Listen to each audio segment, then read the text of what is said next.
किसी भी स्टडी के अंदर कैजुअल इन्फ्रेंस निकालने के लिए, यानी कि this exposure is the cause of this disease, तो यानी कि for example coffee drinking is the cause of pancreatic cancer, ये जब हम एस्टेब्लिश करना है तो हमें ये देखना है कि कहीं कोई कंफाउंडिंग फैक्टर तो नहीं इसमें नहीं आ रहा। कंफाउंडिंग क्या होता है? ये जो एक्सपोजर और डिजीज़ दोनों के दरमियान में आ जाता है, और इसका ताल्लुक, इस कंफाउंडिंग का ताल्लुक एक्सपोजर के साथ भी होता है और इसका ताल्लुक डिजीज़ के साथ भी होता है। तो यानी अगर हम जो मिसाल दी है पेंक्रियाटिक कैंसर वाली, यानी कि जो कॉफ़ी ड्रिंकिंग है, जो हम कॉफ़ी पीते हैं, ये कॉफ़ी पीने से हमें पेंक्रियाटिक कैंसर होता है। तो इसमें स्मोकिंग जो है वो एक कंफाउंडिंग है। कैसे कि जो स्मोकिंग है is a known risk factor for the pancreatic cancer, ये हमें पता है कि स्मोकिंग से पेंक्रियाटिक कैंसर होता है। और फिर हम अगर हमारे सब्जेक्ट्स के अंदर वो लोग जो हमारी स्टडी में हैं, अगर वो कॉफ़ी भी पीते हैं और वो स्मोकिंग भी करते हैं और उनमें पेंक्रियाटिक कैंसर है, तो हमें ये पहले एस्टेब्लिश करना है कि कहीं ये जो पेंक्रियाटिक कैंसर है, जब हम उसकी काज को लेबल करते हैं कि ज़्यादा कॉफ़ी पीने से पेंक्रियाटिक कैंसर होता है, तो हमने ये रूल आउट करना है कि हमने स्मोकिंग को डील कर लिया है। ये ना हो कि जो स्मोकिंग है उसकी वजह से, वो तो एक नॉन रिस्क फैक्टर है लंग कैंसर, पेंक्रियाटिक कैंसर का, तो ये जो हमारा कंफाउंडिंग फैक्टर होता है, जो फैक्टर एक्स हम कह रहे हैं,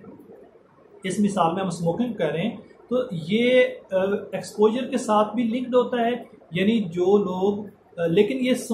एक्सपोजर का रिजल्ट नहीं होता, यानी उसकी वजह से नहीं होता, बल्कि ये अपनी जगह पे एक इंडिपेंडेंट होता है। यानी स्मोकिंग जो है ये अपना एक इंडिपेंडेंट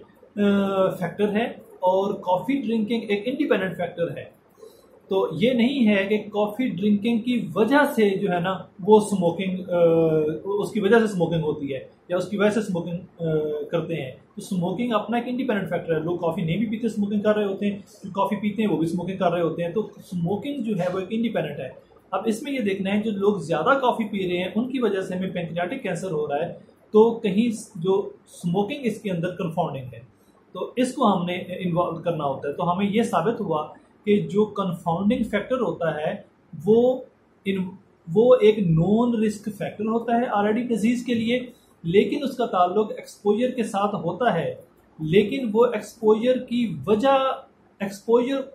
की उसकी is not the result of the exposure, यानी ये कॉफ़ी ड्रिंकिंग की वजह से स्मोकिंग नहीं होती। स्मोकिंग अपनी जगह पे एक इंडिपेंडेंट फैक्टर है। तो ये चीज़ें बहुत अहम है। तो अगर हमने ये इस्टेब्लिश करना है कि ज़्यादा कॉफ़ी पीने से पेंक्रियाटिक कैंसर होता है, तो हमें ये सामने रखना होगा, इस बात को देखना होगा कि जो स्मोकिंग है उसको हमने डील कर लिया है। तो कंफाउंडिंग फैक्टर को अपनी स्टडी के अंदर हमने आइडेंटिफाई भी करना होता है और फिर उनको जो है हमने मैनेज भी करना होता है। अब वो मैनेज हम कैसे करते हैं? मिसाल एक और मैं आपको मिसाल देता हूँ, जैसे कि अगर स्मोकिंग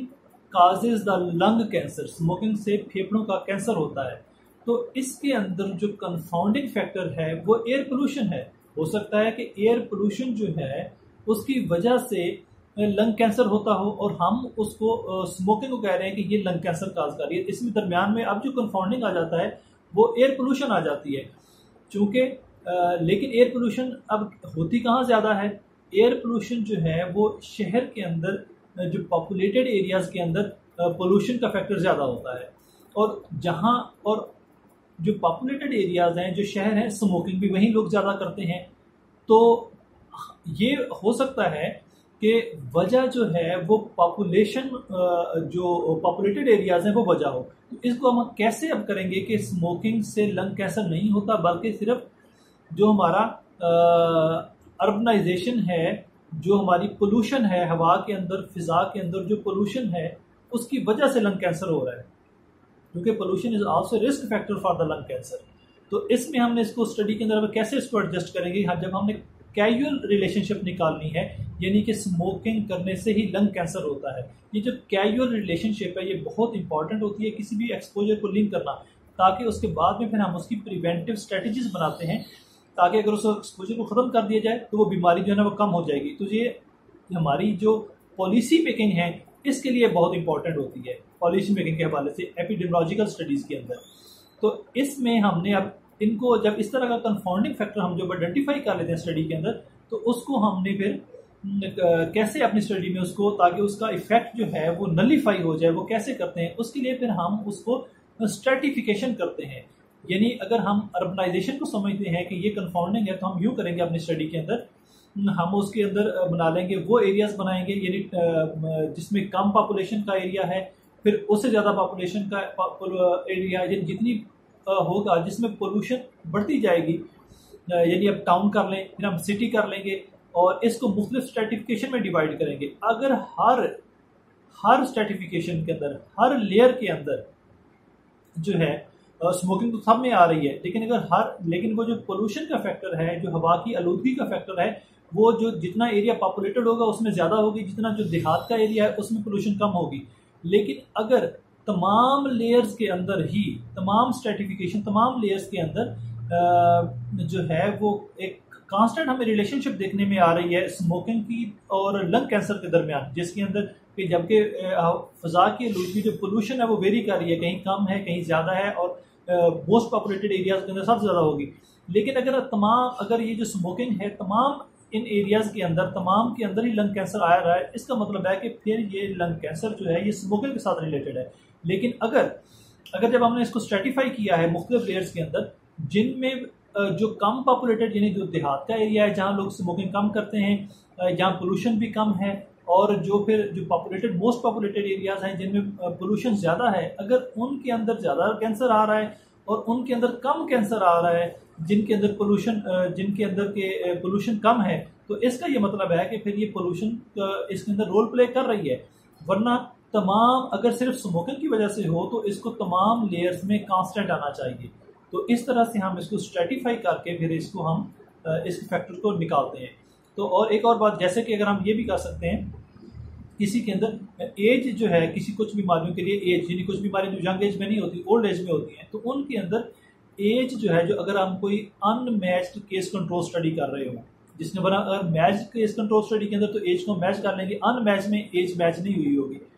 तो उसके अंदर एज कोड भी या कंफाउंडिंग, तो उसको हम कैसे करेंगे, एज की मुख्तलिफ हम लेयर्स बना लेंगे, यानी कि 30 से 40 साल के लोग, 40 से 50 साल के लोग, 50 से 60 साल के लोग, मुख्तलिफ हमने लेयर्स बना ली, तो मुख्तलिफ इनको हमने स्ट्रेटिफाई कर लिया। तो अगर कोई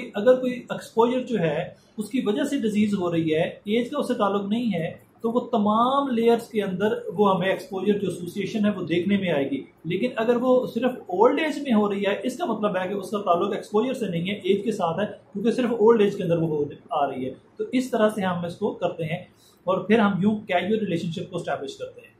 तो और आखिरी एक बात कि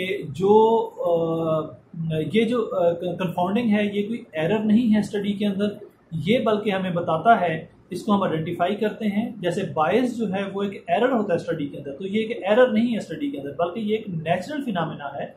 और हमें इसको आइडेंटिफाई करना चाहिए, और इसको फिर हम आइडेंटिफाई करके इसको मैनेज करते हैं with the help of stratification, हम इसको मैनेज कर लेते हैं। और दूसरा ये है कि और हमें ये भी बताता है कि अगर ये इसकी वजह से हो रही है, तो फिर हम जो स्क्रीनिंग करके, तो हम स्क्रीनिंग प्रोग्राम जो है ना वो इंट्रोड्यूस कर सकते हैं। एक्सपोजर को फर्दर एक्सपोजर ए को देखने के लिए हम कुछ स्क्रीनिंग प्रोग्राम ला सकते हैं, जैसा उस स्क्रीनिंग प्रोग्राम के जरिए हम जो है स्क्रीन करके एक्सपोजर ए का रिलेशनशिप विद डिजीज भी हम देख सकते हैं।